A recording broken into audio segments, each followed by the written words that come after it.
যদি কুত্তার 3 নম্বর বাচ্চা হয়, সেই কুত্তার দাদার বাপ হইছে আমেরিকা।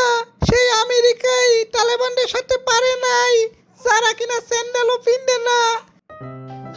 এই শোন তোরা, ভারত সামরিক শক্তিতে অনেক এগিয়ে, তাদের অস্ত্র ভান্ডারও অনেক, তাদের পারমাণবিক অস্ত্র আছে, তাই তাদের সাথে আমরা পারবো না।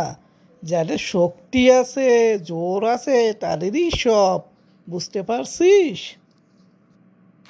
স্যার স্যার, শক্তি আর সামর্থ্য থাকলেই সব কিছু হয় না।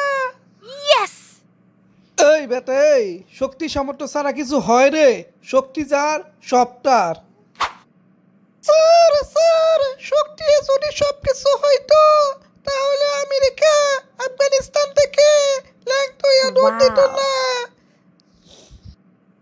ভারত যদি কুত্তার 3 নম্বর বাচ্চা হয়, সেই কুত্তার দাদার বাপ হইছে আমেরিকা। সেই আমেরিকায় তালেবানদের সাথে পারে নাই, যারা কিনা স্যান্ডেলও পিনবে না। আর আপনি কইতাছেন ভারত আমাদের দখল কইরা লাইব? কি মজা, কি মজা! দেখা যায় তোরই শিক্ষক হওয়ার দরকার ছিল, আমি অযথা শিক্ষক হইছি।